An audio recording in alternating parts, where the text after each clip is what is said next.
welcome to another episode of the Piano Ninja Tricks podcast. Hi, I'm Lisa Spector, your piano ninja, here to make everything easier for you at the piano so you sound and feel like a piano ninja.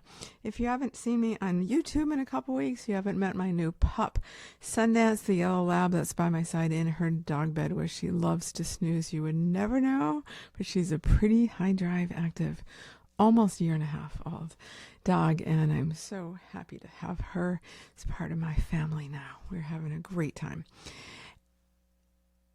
So as I record this, we're still hearing all about the tragic losses and the fires in Los Angeles. I'm in California. I'm pretty far from the fires, but I do know people affected, and I particularly know musicians affected who lost their homes, their pianos, their instruments, their recording equipment, their livelihoods.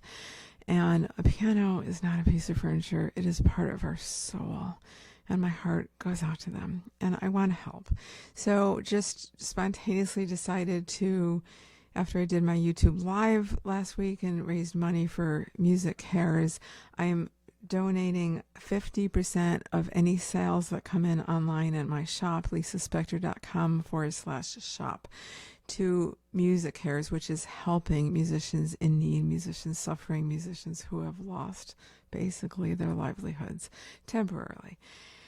So that goes on through the end of Friday, January 17th, lisaspector.com/shop. So you'll benefit from either less virtual lessons with me, my digital programs, my Piano Ninja Tricks course, smaller priced audio programs, an album, and you'll find something for you. If you're a pianist, I even have some programs for just music lovers, so check that out. And 50% of your purchase will go directly to help the musicians who have been affected in the fires I'll be donating 50% of that to Music Cares.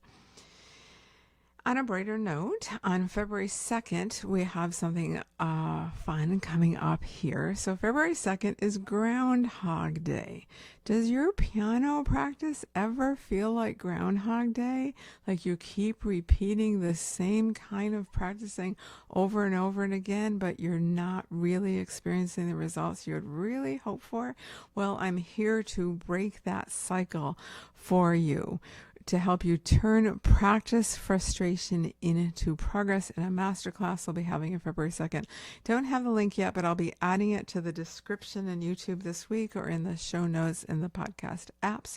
But save the date, February 2nd. It's going to be at noon Pacific, 3 Eastern, 9 Central European time.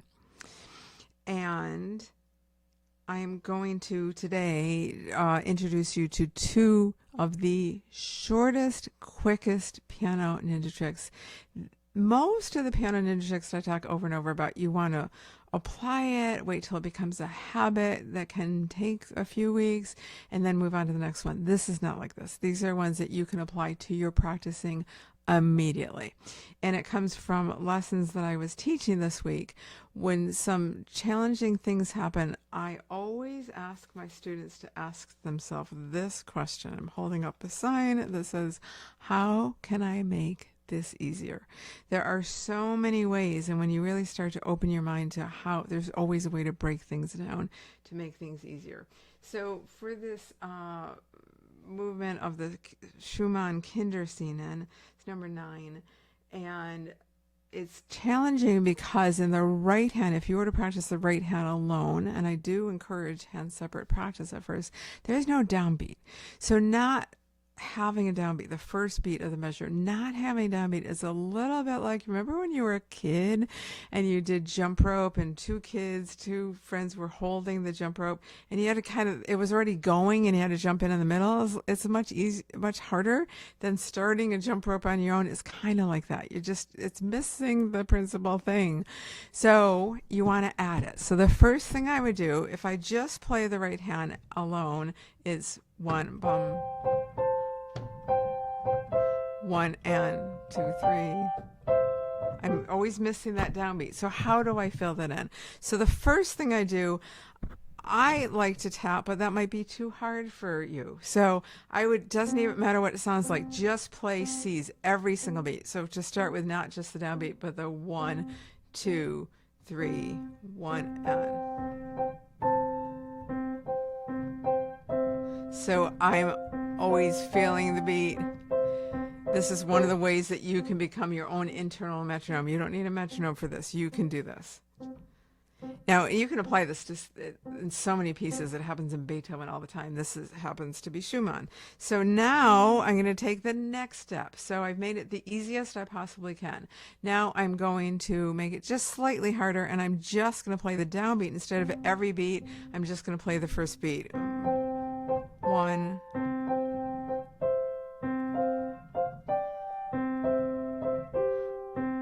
So then I always have something on the downbeat. Probably the next thing I would do would be to tap that downbeat.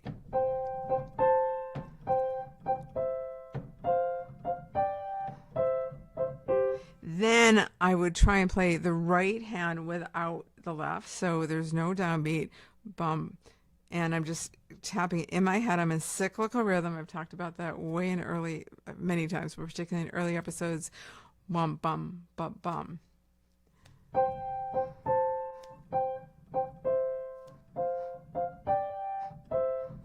Then I'm going to assume I've already practiced the left hand alone, where I have something on every beat.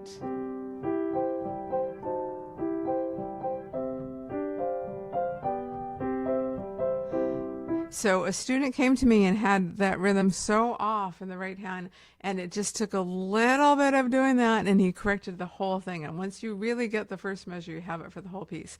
Again, it doesn't only apply to this, it applies to any music where you're missing a downbeat. And then the next thing I want to talk about is voicing, because in this Schumann Kindersingen, like in Bach, it just comes up all of the time, where you have several voices. You have the soprano, alto, tenor, bass, and sometimes you have the soprano, alto in your right hand and the tenor and bass in your left hand, but not always. So this is, I'm going to go to the Child Slumbering, number 12. So my left hand has 2 voices, so that's very common in Schumann. So if I'm playing with just my left hand, I eventually want to work up to that. But I have 2 voices. I want to hear them differently. And I cannot explain why, but it always helps me when I separate that with my hands. So I am now going to, first of all, take off my piano gloves to make it easier, and then I am going to play the lower, the bass with my left hand, but I'm going to play the tenor with my right hand, and I will hear it differently. You always want to be planting something in your ear of how you want it to sound before you play it. It's very much like I don't paint, but my mother did, and it's very much like if you're a painter or an artist, you see things in your eye before they're actually on the canvas. I think it's very similar. So my left hand is playing the bass, my right hand is playing the tenor.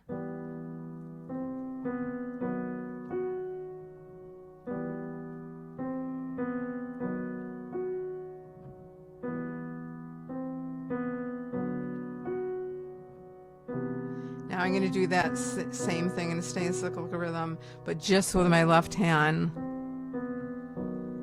because I want those voices to sound differently. I want to bring out the tenor a little more than the bass. And I was able to do that plan major. Now I'm going to go back to the beginning and I'm going to add the right hand. So now I have 3 voices. My soprano has the most sound. My tenor has the next most sound. My bass has the less.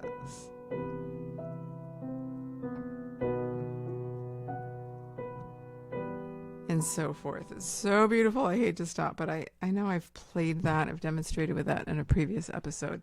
So really, those are really short, quick, easy piano ninja tricks that you can apply to anything with different voices.